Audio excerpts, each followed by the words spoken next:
So, I know we're all tired of presidential politics. The ads, the phone calls and texts, the toxicity, the audible strain of our democratic institutions being tested like never before. And with the 2020 election this week, get ready for a fever pitch and a fight to the finish, and all the other overhyped cliches that accompany this wonderful, exhausting pageantry that we call democracy. I get it. While there are countless lessons that we could analyze from the past year's campaigns, nobody's in the mood for that right now. We need a fond memory. We need a reason to smile again. We need Michael Dukakis in a tank. All 5'8" of him, put him in a gray jumpsuit, put a helmet on top of him labeled Mike Dukakis on the front. The National Press Corps and everyone on the press riser bends over, guffawing. What a ridiculous stunt that this was. It's the most notoriously disastrous photo op in history, blamed in part for squandering Dukakis' 17-point lead in the 1988 presidential election against future President George H.W. Bush. And in the spirit of election week, we'll explore what led up to the catastrophe and its lasting impact on the world of public relations and marketing, with one Democrat and one Republican, both of whom have worked in the White House. Josh King was a junior staffer on the campaign trail for Team Dukakis 88. He went on to serve as White House events director under Democratic President Bill Clinton. And Kevin Sullivan was the White House spokesman under the 43rd president, Republican George W. Bush. Together, they'll shed new light on the political legend of Dukakis in a tank, offer up a glimpse behind the scenes of the Clinton and Bush administrations, and remind us of a few other times when the Republic teetered on the brink of PR calamity. I'm Dusty Weiss from PodCamp Media. This is Lead Balloon, a podcast about PR, marketing, and branding disasters and the well-meaning communications professionals who live them.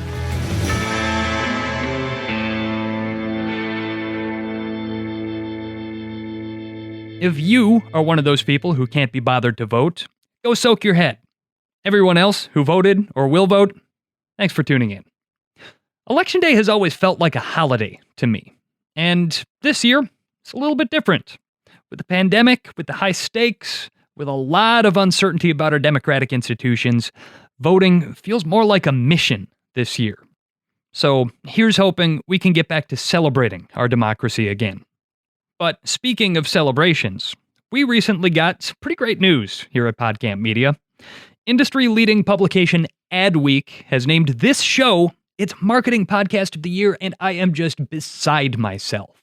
So thank you for tuning in. Thanks to the awesome show guests from all across the country, and especially thanks to anyone who's told a friend or shared an episode on social or started a Lead Balloon happy hour where they discuss episodes like it's a book club, because apparently that's a thing at an agency out on the West Coast, and I love that. But please do make sure that you're subscribed in your favorite app. Follow PodCamp Media on social, blah, blah, blah. You know the drill. Whatever. Dukakis in a tank. Let's do this. Massachusetts Governor Michael Dukakis in a tank is an image that has become synonymous with abject PR failure. It was a meme before meme was a term in the lexicon. And for marketers and public relations practitioners, it serves as an enduring reminder of the power that our mistakes have to burn down powerful people and institutions in one moment of lapsed judgment. So, in this week, at the fever pitch of an unprecedented presidential campaign, I am delighted to introduce somebody who has worked to orchestrate presidential optics and has spent a career studying the science of public relations. Josh King served as event production director for President Bill Clinton, orchestrating just about every iconic appearance that defined his 8-year term of office. Mr. King is an author of Off Script, an advanced man's guide to White House stagecraft, campaign spectacle, and political suicide. And perhaps most notably for our purposes, he was even a young campaign staffer for Team Dukakis 88. So Josh King, thank you for joining us on the Lead Balloon Podcast. It's a pleasure to be here, Dusty. I think if I was going to go through and rank moments of political imagery from the past century, you could probably make the case that Dukakis in the tank makes the top 10 at least. This is something that we studied in our Intro to PR unit in journalism school, and it's still a cultural touchstone. President Donald Trump just brought it up last year in a speech. So, as someone who knows all the key players involved in creating that moment, why is it that you think that this resonates so strongly to this day? Well, Dusty, I'm not sure it is in the top 10. It really has to be in the conversation for the top 1. And really, that was what made me embark on wanting to uncover a story that I was only a couple hundred miles away from when it happened on September 13th, 1988, 32 years ago now. But to really get a perspective on that ride, which might have taken 10 or 15 minutes of one politician's life and still lives with him today, I think you should probably take a little bit of a step back.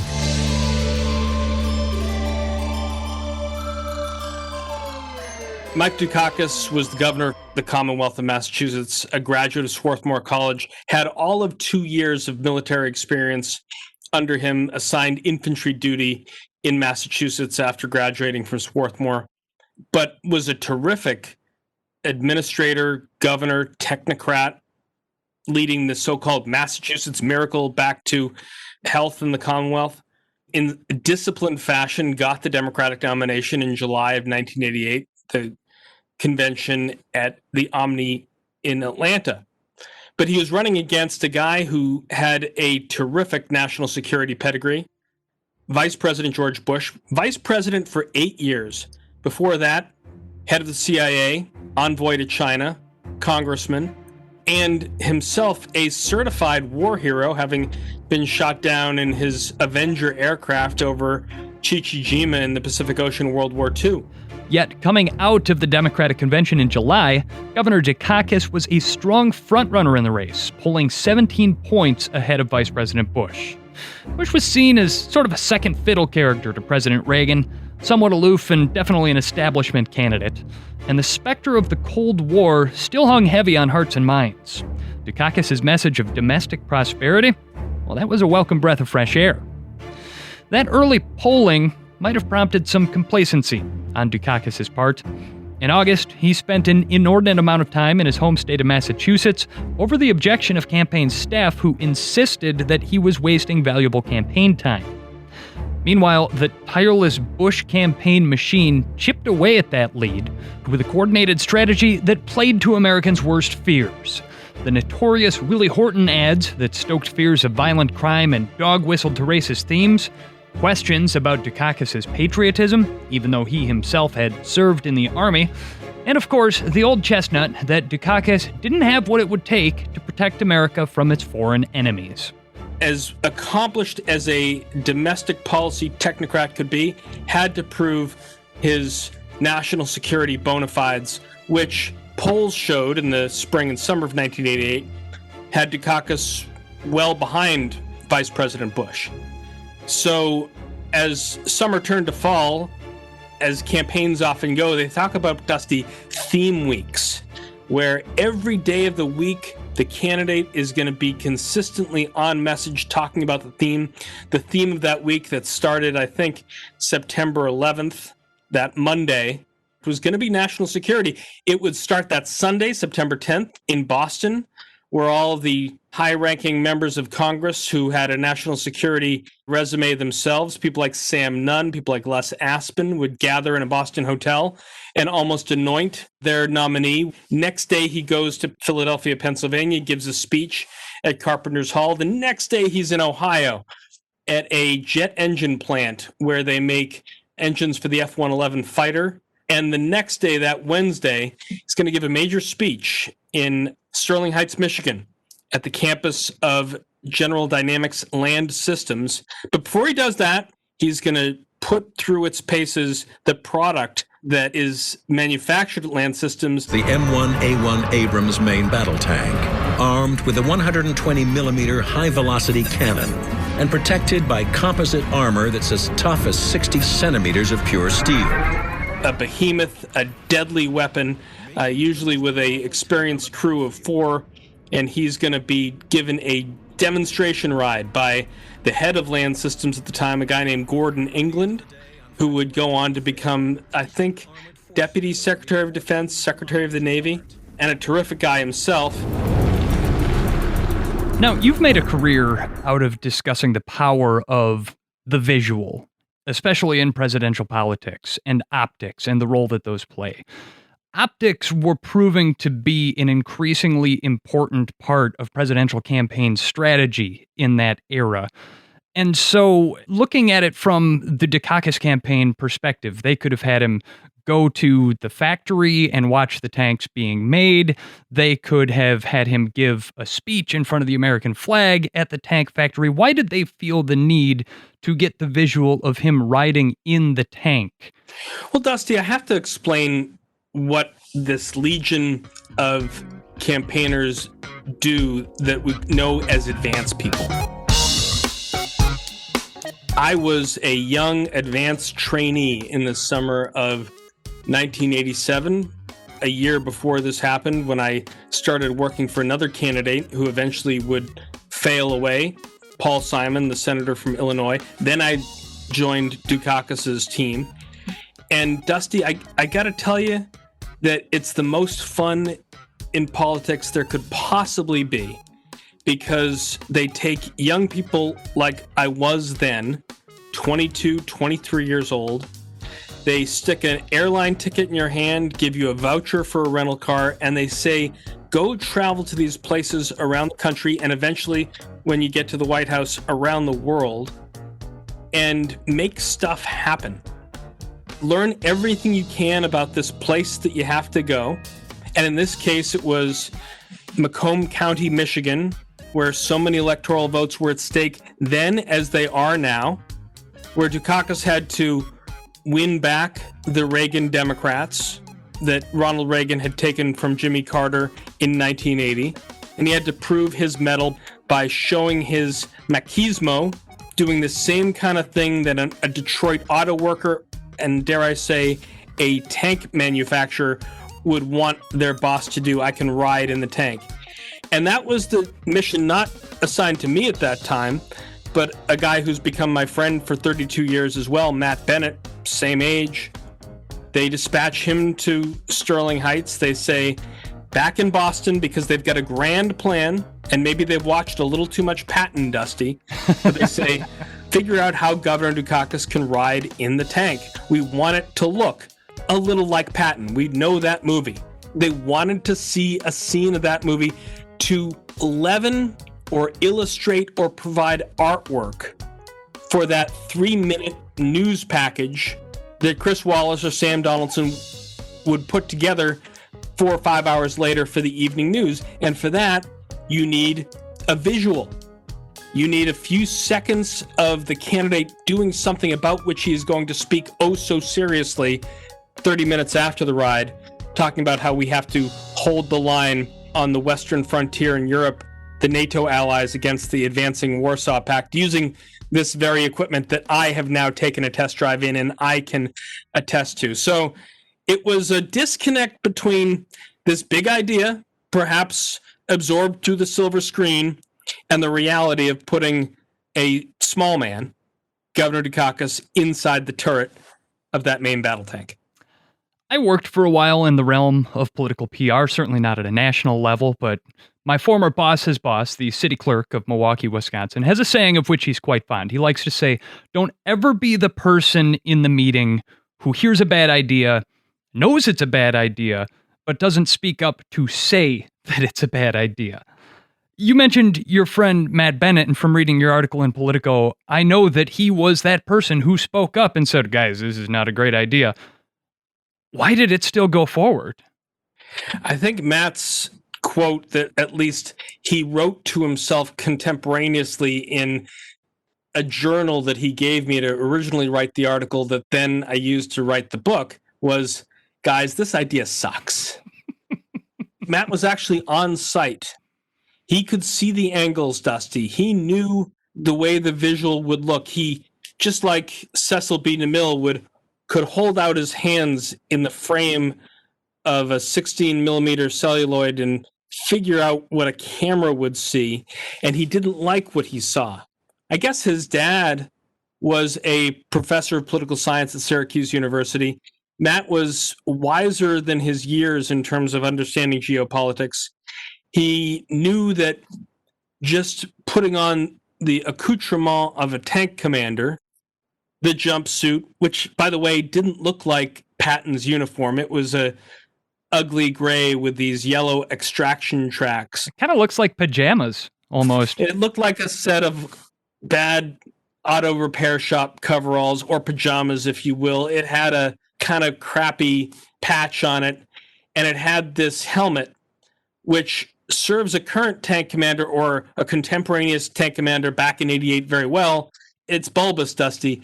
It has sort of big earphones built in and a very rounded cranium to really protect a guy's skull, as we had seen happen too often in the war in Iraq, when an IED would blow a piece of armor like a main battle tank, maybe not destroy it, but send it 3 feet off of its track, and that would send any human being into whatever hard metal there was and could destroy a person. And these helmets were made to protect them, but they were not what we remembered from these Sherman tanks from World War II and the tank commanders like Brad Pitt played in one, and certainly George C. Scott did in Patton. This wouldn't look good on Vin Diesel. It certainly didn't look good on Mike Dukakis. It looked to me like he was wearing a costume. It looked inauthentic. Kevin Sullivan remembers seeing the footage on the evening news and chuckling.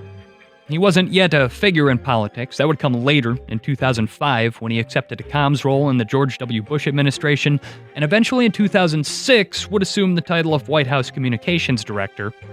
In 1988, he was the VP of Communications for the Dallas Mavericks NBA team. But it didn't take a political wunderkind to tell you that the tank photo op was not working for Mike Dukakis. He just didn't look the part. He didn't quite pull it off. It looked a little silly. It had Mike Dukakis on that label across the helmet. It looked phony and completely, obviously, as history has shown, backfired on him and really was not a good idea.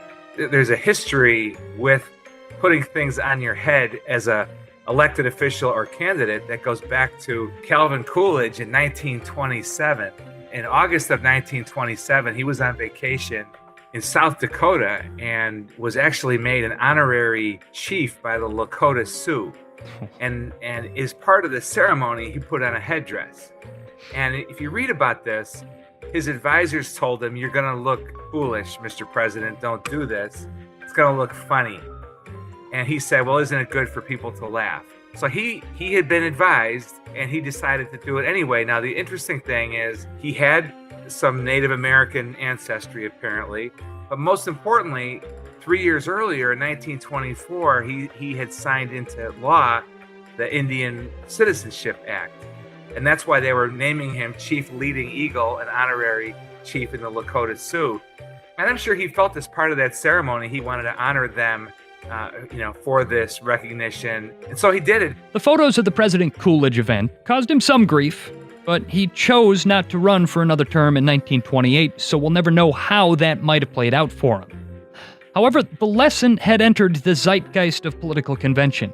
Don't put anything on your head. Famously, President Kennedy, on the morning of his tragic assassination in Dallas, he was given a pair of rattlesnake boots and a Stetson. I think it was the Fort Worth Chamber of Commerce chief. And he sort of famously refuses to put it on. We know that you don't wear a hat. We couldn't let you leave Fort Worth without providing you with some protection against the rain. In film of this moment, and it's really a lot of fun to watch, you can see Kennedy sort of falter in the moment of indecision as he looks at the hat in his hands and out at the cheering ballroom of adoring Texans.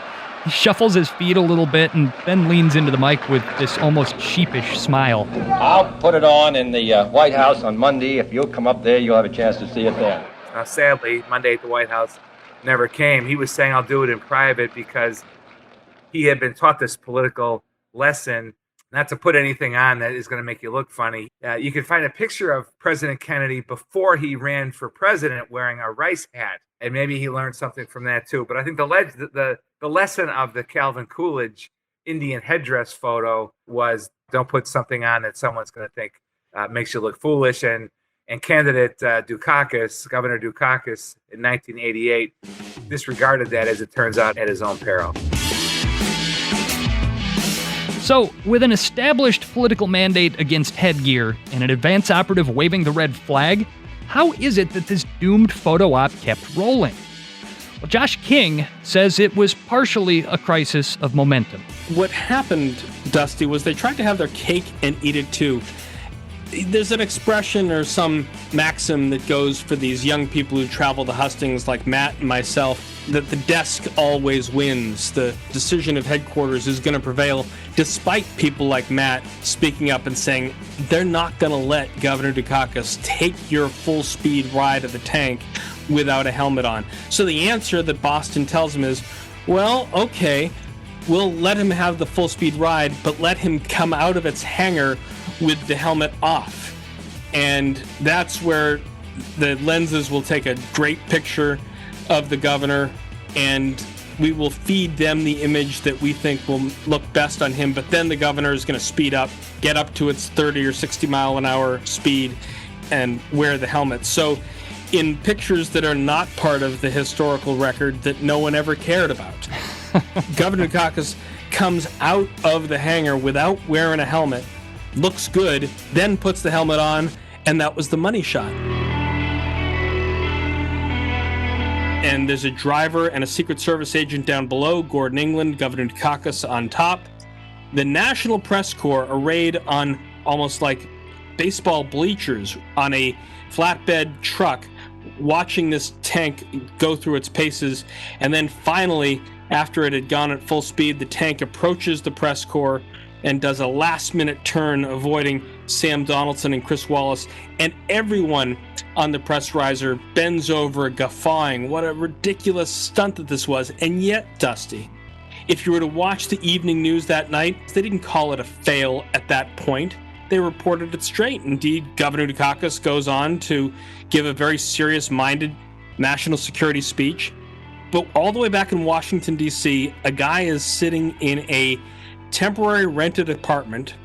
His name is Sig Rogich, and he's a Las Vegas advertising maven, working temporarily as the head of advertising for Bush Quail, and he's making notes, and he's seeing the way Sam Donaldson and Chris Wallace are reporting it on the evening news, and he's saying, I think if we write a good script and make a good ad and use a narrator's voiceover over all of the military programs that Governor Dukakis has said he has opposed, the irony of him riding in this tank, as long as we can put it in front of enough million eyeballs, is going to put the nail in the coffin of this candidate's credentials on national defense.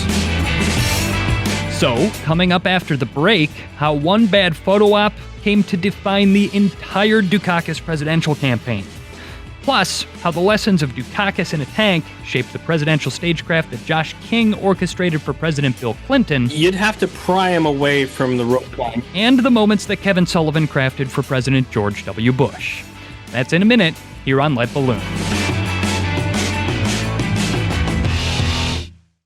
You know, we're coming up on 50 episodes of Lead Balloon, and it has been a real treat to get to tell these stories. But podcasting could sometimes be a lot like yelling out into the void. If I don't get any feedback, I don't know if what I'm doing is working for you. Sure, we've won some awards, and I can see that our listenership has grown over the years. But I don't know what you find valuable about this show. I don't know if I should be doing longer or shorter episodes, more or fewer, fun topics, serious topics. And so, as we're winding down the 4th season of Lead Balloon, I'm looking ahead to next year, and it would be really valuable to me if you could take a quick survey to help me make the show better for you. 2 minutes of your time is all I'm asking. Visit podcampmedia.com/survey, and I'll drop a link to that in the episode description as well. That's podcampmedia.com/survey. And speaking of milestones, hey, here at PodCamp Media, we recently published our 250th branded podcast episode on behalf of clients. If you want to learn more about launching a podcast for your brand, visit podcampmedia.com. Let's get a meeting on the calendar. This is Lead Balloon, and I'm Dusty Weiss. The ill-fated photo op that put Massachusetts Governor Mike Dukakis in an M1A1 Maine battle tank for all the world to see, it was pretty rough. But it was 1988. Most folks then didn't even own a VCR. Had it been 2008, the moment would certainly have gone viral almost instantly. YouTube, Reddit, Facebook, Twitter, they would have had a field day. I mean, remember Obama Girl?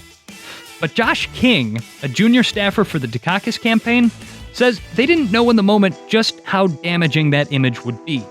This moment, Dusty, could have come and gone. And we might have had a war story, as you say. We might have drunk a beer to talk about this thing that didn't quite work out. And this is what people don't understand. They think that everything bad about this moment happened on that day, September 13th, 1988. It wouldn't have been anything other than maybe a missed opportunity or a one-day screw-up had not a television ad been made by Sig Rogich. Originally a creative for the Reagan 84 campaign, Sig Rogich was Iceland-born with a reputation as a cold-blooded strategist. He worked as director of advertising on Bush Quail 88 under none other than chief media advisor Roger Ailes. Yes, that is disgraced former president of Fox News Roger Ailes. Together, they seized on one unfortunate moment and turned it into a brand. Michael Dukakis has opposed virtually every defense system we developed. He opposed new The narrator sounds so grave as the sound effects of the grinding gears of a tank play under his voice. And then these chyrons of weapon system after weapon system that this technocratic governor of the Commonwealth of Massachusetts was said to have opposed. America can't afford that risk. And then take out your checkbook and write a check to the television network broadcasting the Los Angeles Dodgers and Oakland A's, I believe, in the World Series, and put this ad in front of the millions upon millions of swing voters in states like Michigan and others that eventually Bush prevailed in. It was, I think, one of the highest rated games of the World Series where the ad played, and that is what we remember as Dukakis in the tank. It wasn't the moment itself. It was ad men, Sig Rogich, putting it together and going well beyond that one-day evening news audience, which wasn't even that negative, and turning it into the negative by making Dukakis seem someone he wasn't. And this is certainly something that not only changed the course of American history by helping elect George H.W. Bush as president, but changed the course of American political history by really changing the tone and tenor of political advertising going forward. In fact, I've read that Lee Atwater, the campaign manager for George H.W. Bush, who later became ill, apologized on his deathbed to Governor Dukakis for the savagery of that and some of the other political advertising that took place there. When you look at this now from the perspective of being in the middle of Donald Trump's second campaign for president, is that a pivotal moment in history that paved the way to the type of politics that we see now? Can you trace what we have now back to some of the lessons that were learned in the Bush-Dukakis campaign? Well, I certainly thought so. Atwater was a genius. Sig Rogich, a genius. James Baker, who ran that campaign, a terrific manager. And if you think of the campaigns prior, Ronald Reagan, Morning in America, against Walter Mondale, 1980, the overhang of the Iran hostage crisis, the economic malaise under President Carter. But 88 is a pretty pivotal moment in terms of ad making, media buying, targeting, and coverage by the network news using pretty big still, but still much more mobile videotape units rather than film units on your shoulder that could get uploaded and bounced off of a satellite from wherever you were, in this case Sterling Heights, Michigan, back to the transmission facilities and editing bays in New York for the evening news. Kevin Sullivan, who served under the second President Bush as White House comms director, cautions that the Bush 88 team didn't invent dirty campaigning. That tenor existed long before. There's lots of material out there in this. President Nixon at one time famously claimed he learned some dirty tricks from the Kennedy campaign in 1960. You can go back to the founders of our country and some of the things that they said about each other on the campaign trail. So I don't think the Dukakis thing was the change. Politics is a rough racket. There's no question about it. And I think it definitely predated the Dukakis thing. But Josh King still sees Dukakis in a tank as a historical signpost that's still relevant today.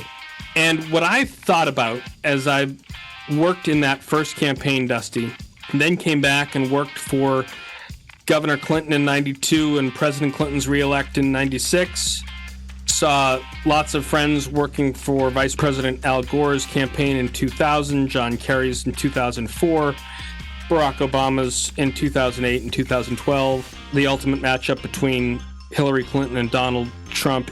You'd think, Dusty, that the old phrase, "don't let history repeat itself," would prevail in the way that people manage presidential campaigns. And yet, as I looked hard at each of those quadrennial matchups, I found one that I thought in various ways fits the Dukakis and the tank mold of a visual screw-up, in itself a very small matter, but when magnified either by the media or negative advertising by the other side, had a drastically upscaled negative effect on the candidate who committed the error.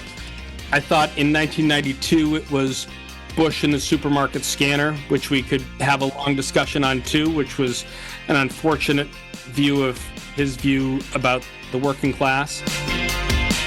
Read my lips. No new taxes. In 1996, it was Bob Dole falling off of a stage in Chico, California, again sort of adding to this impression that he was maybe too old to be president, running against a much younger man in Bill Clinton.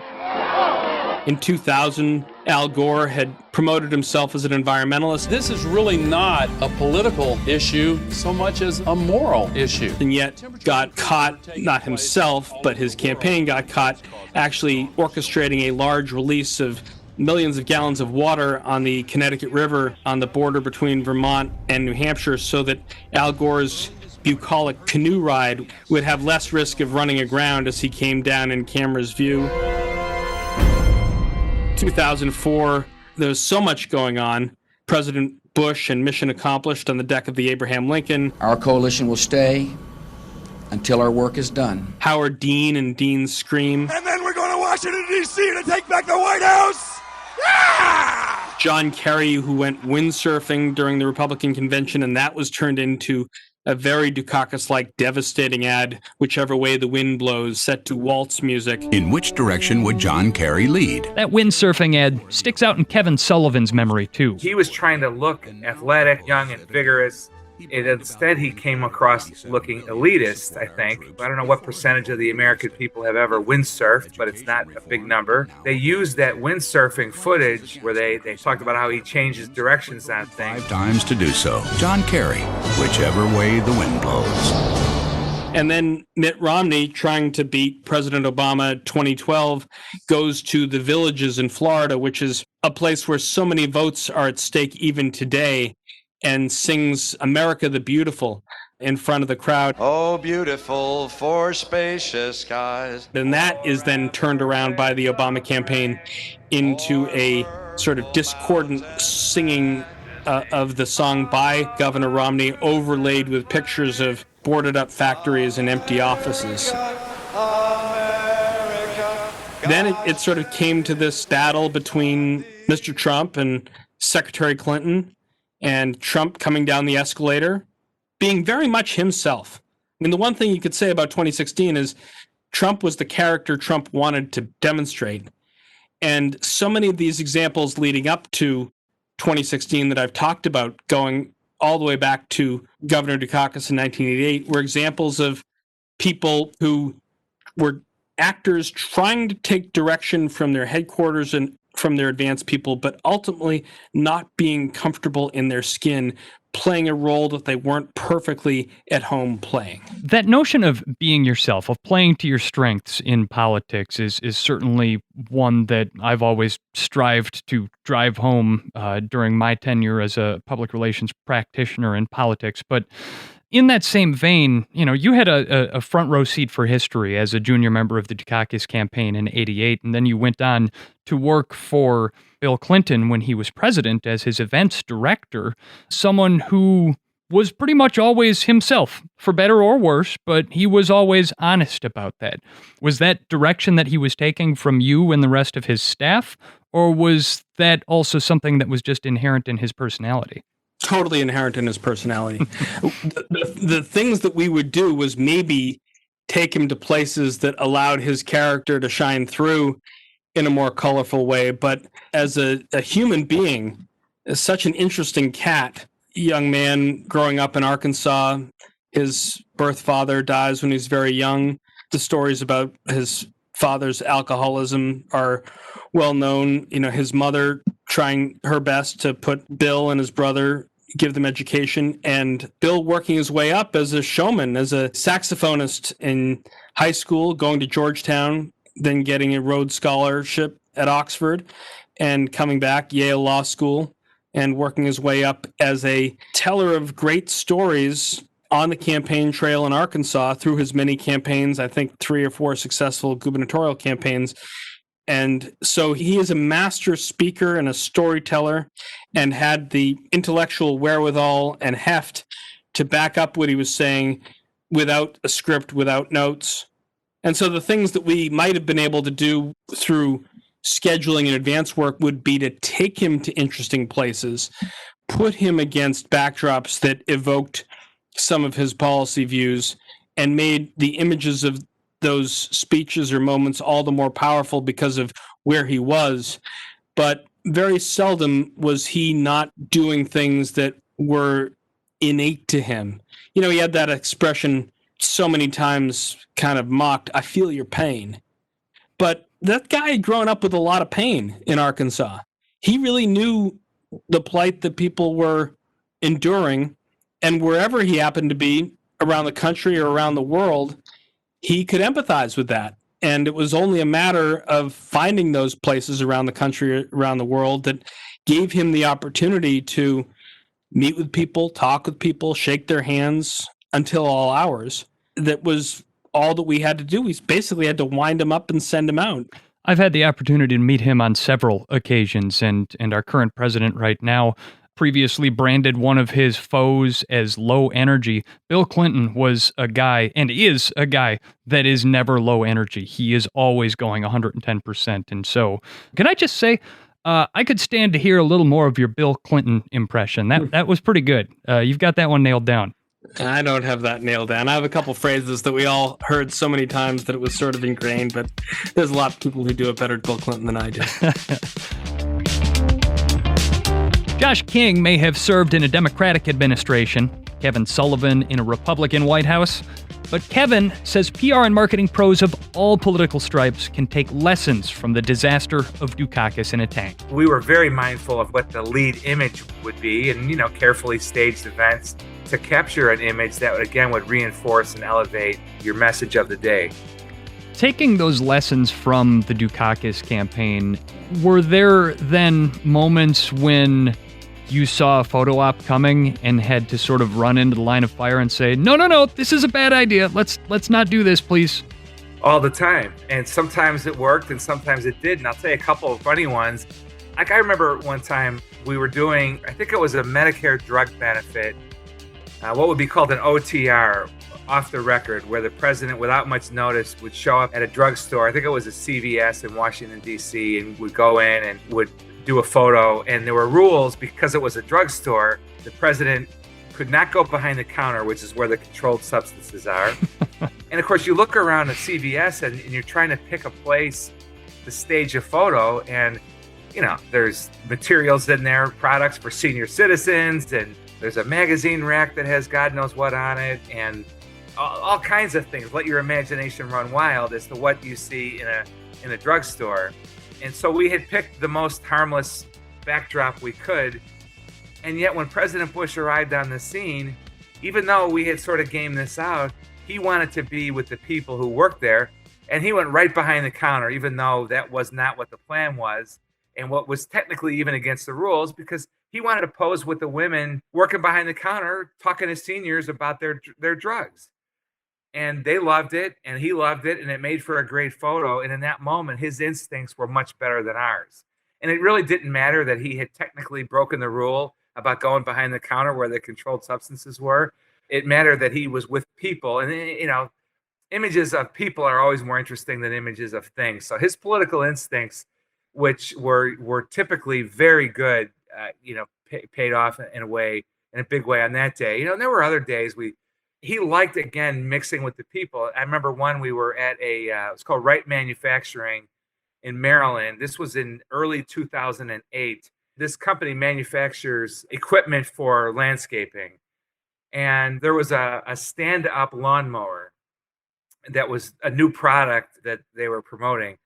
And we didn't necessarily want him to get on this thing and ride it around the factory floor because, again, something could go wrong. Well, he thought it was cool, but what he really wanted to do was honor the men and women that had worked on the designing and building of this new stand-up lawnmower, to have the American president, as he used to say, not old George W., but the American president is actually going to test drive this baby. And so he just jumped on it and started driving it around. And again, it ended up being a good thing. So, you know, you hope the candidate, or in this particular case, the president, listens to his advisors, but sometimes it works out better when he relies on his own instincts for what's going to mean most in those kind of moments. Looking back with 32 years of historical perspective, maybe we've had the takeaway message wrong this whole time. It's not about hats and helmets. Because say what you want about George W. Bush or Bill Clinton as presidents, but you'll never hear anyone say that they weren't comfortable in their own skin. And so maybe the lesson here for political candidates, hell, for brands and corporations too, is a lesson in authenticity. Be honest about who you are, play to your strengths, improve in the places where you're weak, and don't try to be something that you're not. Mr. King, I proudly call Wisconsin my home, and in 2016, Wisconsin is one of the states where Donald Trump upset Hillary Clinton, ultimately handing him the election. During her campaign, Hillary Clinton didn't visit Wisconsin once, the first presidential candidate in decades to have issued a visit to the Badger State. And so for 4 years here, the political conversation has rather tediously centered on if only Hillary Clinton had visited Wisconsin, she'd have won. I think that's oversimplifying a little bit in a chicken and egg sort of way. I think that her campaign was also wont to glossing over meat and potatoes Midwestern issues in states, and that skipping the customary cheese curd sampling was symptomatic of that, not the other way around. All of which is a really long-winded way of asking you, do you really think that the tank photo op cost Dukakis the election? Or was there a bigger problem of which it was just the perfect shining visualization? Oh, I think there were many problems to that campaign, Dusty.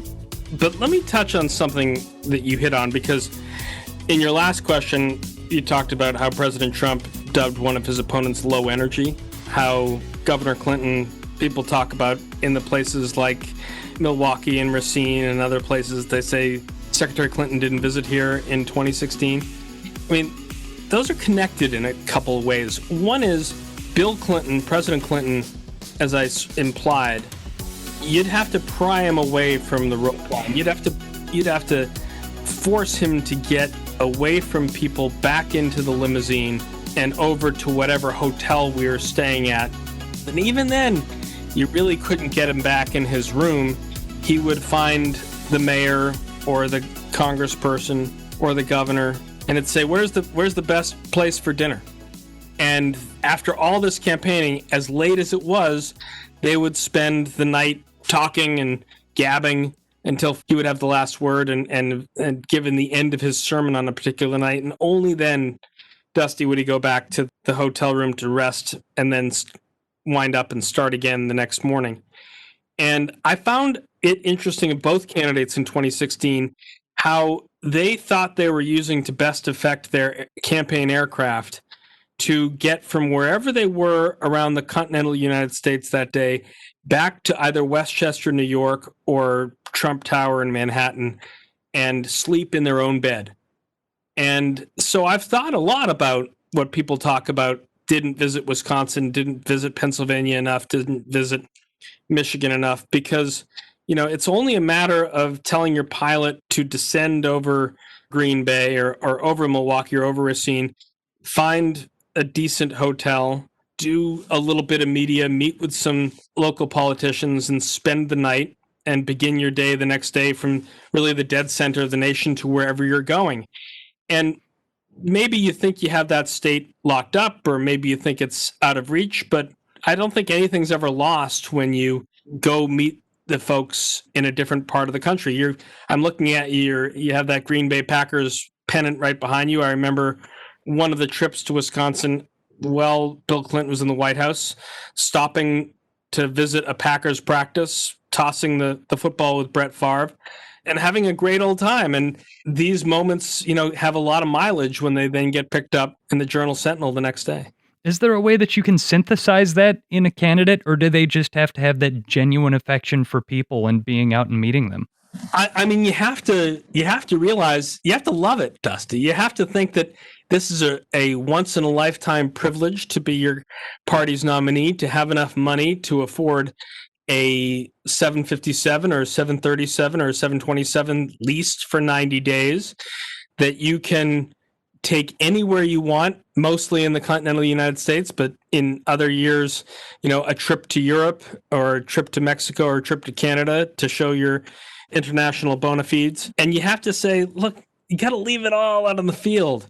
And to get back to your own pillow in your own bedroom, I don't think, at least in a normal year, what a nominee should be doing in their final 100 days before an election day. You really should be figuring out how many stops you can make, how many really obscure places you can be. Some of my fondest moments of the campaign trail are in the smallest towns. Fancy Farm, Kentucky at the Fancy Farm Barbecue. And yet the message always got out because the lenses were always there. People who hear the name Dukakis, to this day, they bring it up. It comes up at parties. They bring up the tank. I imagine that you've been asked about it, given your history, 10,000 times. Are you tired of it yet?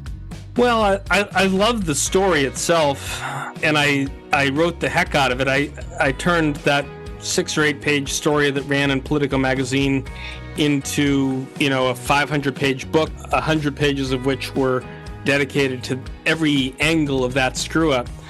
I always thought it was an amazing event to look at and analyze. Everyone did bring it up, Dusty, as you've said. No one really sort of got to the core of all the elements that made it as bad as it was until I sort of tried to unpack it.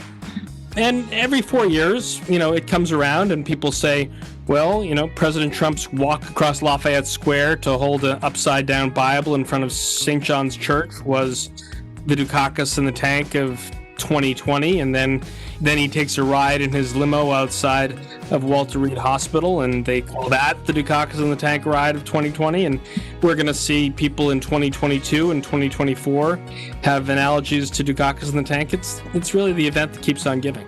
Speaking of your book, it was written in sort of the lead up to and then culmination of the 2016 presidential election. We're recording this a few weeks before the 2020 election, so we don't know yet the outcome. This episode will be released during the week of the election, and let's be honest, there's no guarantee that we will know the results at that time either. But regardless, a lot has changed over the last 4 years, and there have seemingly been new lessons to learn about optics every week. So what's in the works for you? Another book? A podcast? What have you got cooking? Well, I've long since moved on from politics, Dusty. I work in the private sector now, continuing to do public relations type work. I love watching this stuff. I have my own podcast that's called Inside the Ice House. Occasionally touches on matters of history and politics, but mostly focuses on business. I just watch now as a armchair quarterback, knowing how a lot of the sausage does get made. Curious and interested how this year, 2020, has been so distinct from prior years with the coronavirus pandemic, how it has prevented so many people from doing the basic political work of door-to-door door knocking, canvassing, rally building, rally holding. Hasn't held President Trump back. He's certainly been criticized for it. Made Vice President Biden spend a lot of his time close to his home in Delaware, and then beginning to do events sort of in concentric circles around his home in the Wilmington area, and finally now getting out around the country, but speaking to very small groups, and yet his message is getting through as well. So I do think the book could be rewritten after this campaign. no matter the outcome, I think it'll tell us a lot, but it won't tell us a lot really until the final votes are counted. Will the excitement and passion that is clearly evident in President Trump's rallies translate into support at the ballot box? Will Joe Biden's message, which seems to be getting out, but getting out to smaller numbers of people, still resonate just because the lenses are there and the microphones are there to record him? We won't really know until we know the outcome of Election Day, which was the same as it was 32 years ago in 1988. I was a young man flying all over the country with a couple days' notice to put on yet another political show in a different part of the country. My last visit was to, I think, Portland, Oregon. Did a big rally at Portland State University, and it did feel in those closing 2 weeks that Governor Dukakis had, even as he'd been through so many things, he'd been through the tank episode, he'd been through the Willie Horton attacks, he'd been called mentally ill, he'd been questioned whether he had full allegiance to the country and didn't like to recite the Pledge of Allegiance.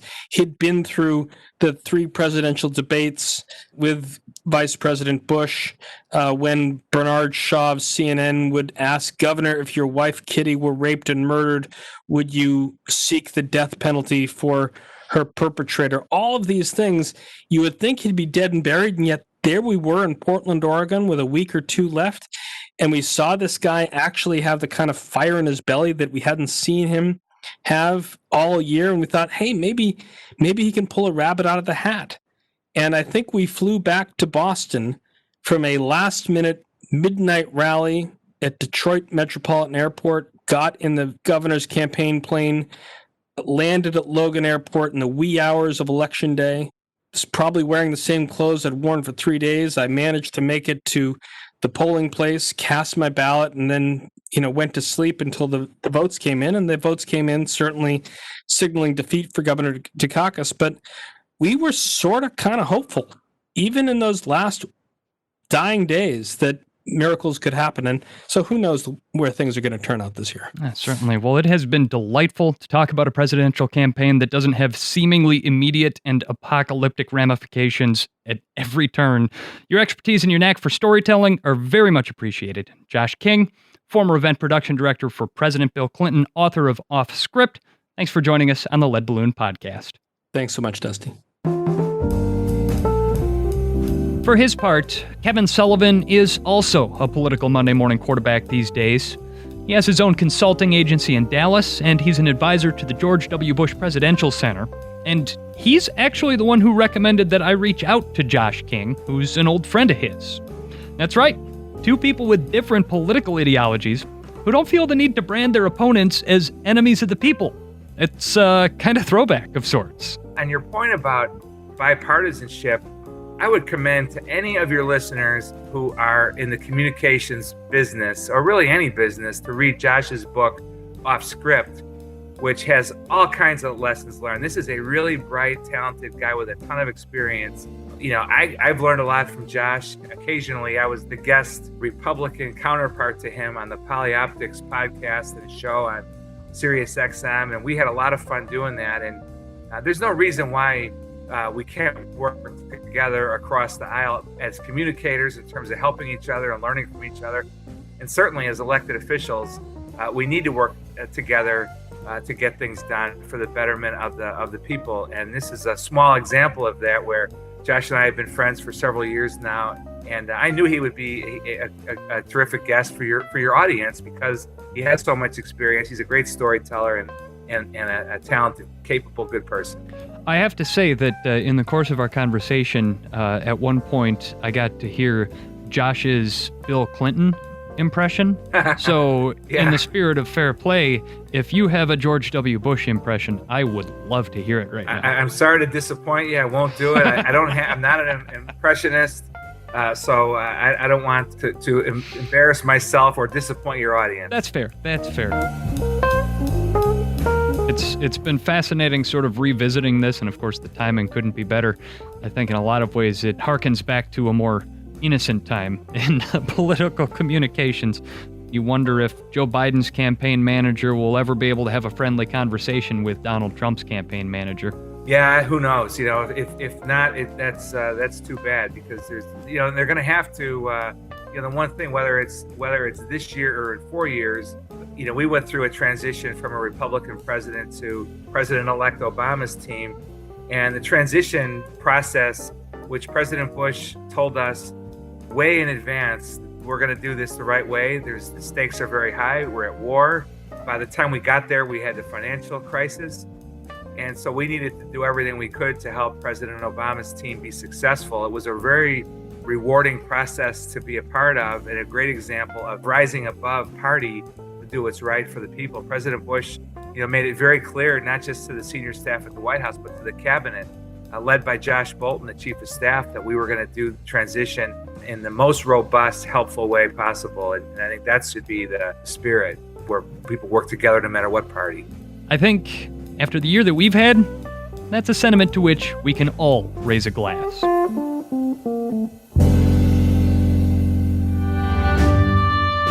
And that is going to wrap up this season of Lead Balloon. It has been a heck of a ride, folks, and the trophy from Adweek for Marketing Podcast of the Year, well, it's awesome, but it's also going to open up doors for me to bring you even bigger guests, even wilder stories, and maybe even a little bit of hell-raising in Season 2, because the irons that I have in the fire right now, they're hot. It's going to be fun. Season 2 of Lead Balloon is going to land in January 2021. You'll probably hear a short update from me before then, because I have some other awesome news about our growing company as well that I'm just going to have to share on this feed. What company is that? Well, it's PodCamp Media, where we provide branded podcast production solutions for businesses. Check out our website, podcampmedia.com. We're on Facebook, Twitter, and LinkedIn, where I will be leaking exciting details about Season 2. Please subscribe to our show on your favorite app, and if you've got a great story to share, hit me up. Till the next time, folks, thanks for listening. I'm Dusty Weiss.